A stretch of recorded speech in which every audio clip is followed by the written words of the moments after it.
Avant de plonger dans cette histoire incroyable, pensez à vous abonner à la chaîne et à activer la cloche. Ici, chaque récit a quelque chose à dire, et vous ne voudrez pas en manquer un seul. David Thompson, un homme d'affaires influent à Chicago, a toujours été absorbé par son travail. Entre réunions, déplacements et décisions importantes, il a souvent laissé sa vie familiale au second plan. Sa fille unique, Emily, âgée de 18 ans, est une jeune fille intelligente, douce et ambitieuse, mais fragile face aux injustices. Depuis quelques mois, elle vit chez sa tante, soi-disant pour l'aider dans ses études et pour apprendre la discipline.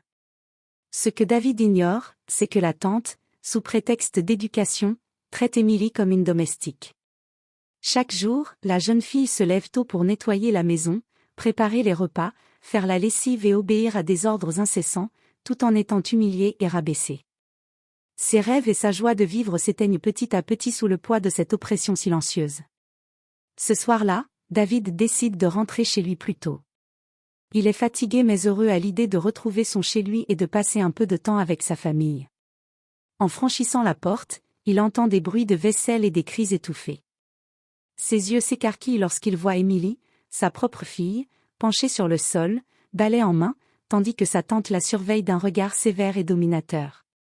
Son cœur se serre. La fierté et la tendresse qu'il éprouve pour sa fille se mêlent à une colère brûlante. Il ne peut pas croire ce qu'il voit, Emily, humiliée, forcée à travailler comme une servante dans sa propre maison.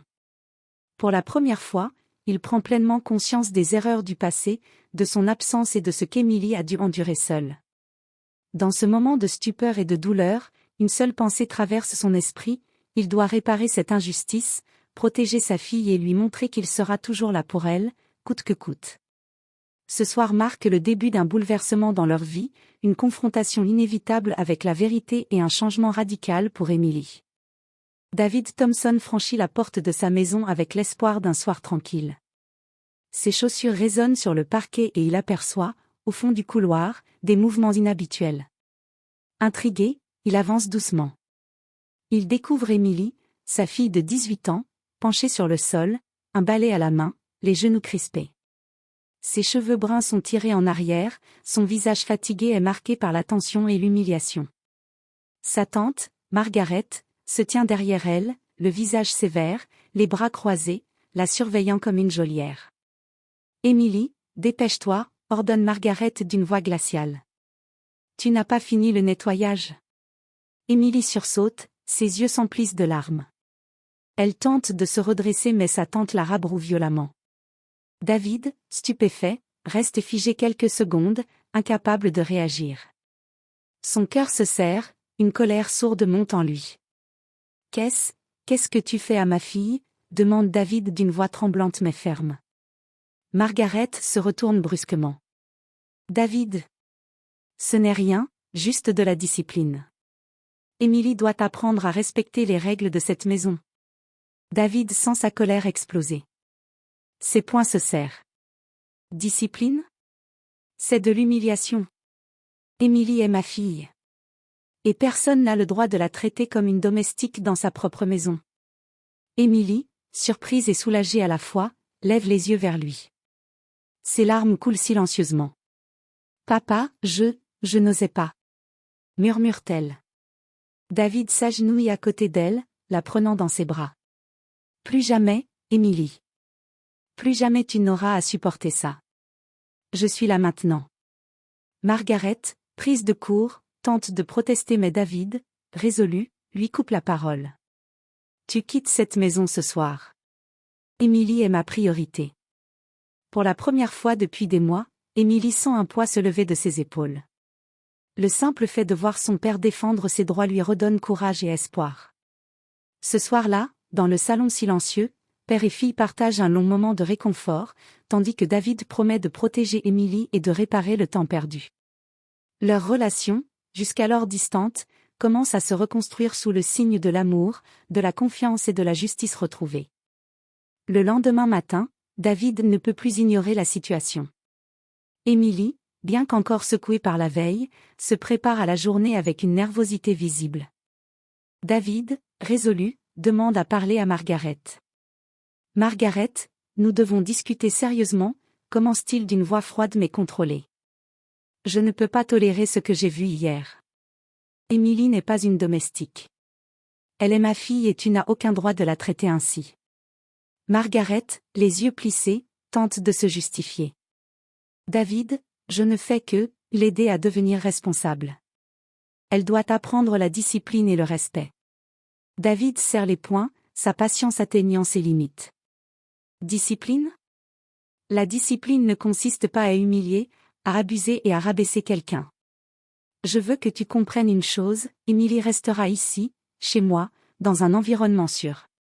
Et je ne permettrai plus jamais que tu la traites ainsi. Émilie, timidement, s'avance. Papa, je ne voulais pas te décevoir. Je ne savais pas comment te le dire. David la prend dans ses bras, ses yeux brillants de détermination. Émilie, tu ne me déçois jamais. Ce qui compte, c'est que tu sois protégée et respectée. Nous allons arranger les choses. Margaret, sentant qu'elle perd le contrôle, tente de protester, mais David reste inflexible.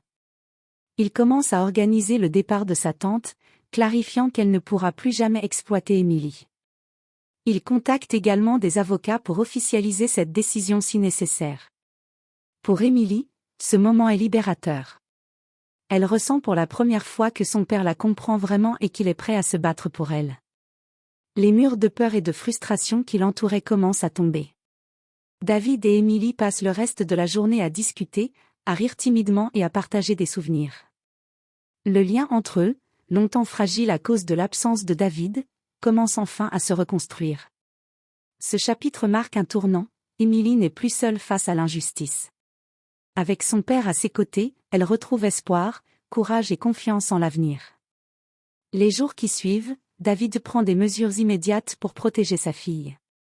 Il installe Émilie dans sa propre chambre, lumineuse et confortable, avec tout ce dont elle a besoin pour se sentir chez elle. Pour la première fois depuis longtemps, elle peut s'asseoir, respirer et être simplement Émilie, sans corvée ni ordres oppressants. David s'assure également que la tante, Margaret, quitte définitivement la maison. Il engage un avocat pour officialiser la situation et garantir qu'Émilie ne subira plus jamais de pression ou d'exploitation. Mais la réparation ne se limite pas à des mesures matérielles. David comprend que le plus important est de reconstruire le lien brisé avec sa fille. Il commence à passer du temps avec elle chaque jour, partageant des repas, des promenades et des conversations intimes. Émilie raconte ses frustrations, ses peurs et ses moments de solitude, et David l'écoute avec attention et compassion. « Papa, je n'avais jamais osé te parler de tout ça. » murmure Émilie un soir, en serrant la main de son père. « C'est pour ça que je suis là maintenant, » répond David, la voix pleine d'émotion. « Je ne laisserai jamais personne te faire sentir indigne ou seule. » Peu à peu, Émilie retrouve confiance en elle. Elle rit de nouveau, se confie davantage et commence à retrouver ses passions, abandonnées sous la pression de sa tante. David, de son côté, réalise combien il avait négligé sa fille et s'engage à ne plus jamais laisser le travail ou l'ego interférer avec leur relation. Leur maison, autrefois un lieu de stress et d'injustice, devient un sanctuaire de sécurité, de respect et d'amour. Chaque geste, chaque mot, chaque sourire partagé contribue à réparer les blessures du passé. Ce chapitre marque un tournant majeur, Émilie n'est plus seulement protégée, elle commence à s'épanouir pleinement, soutenue par un père présent et aimant.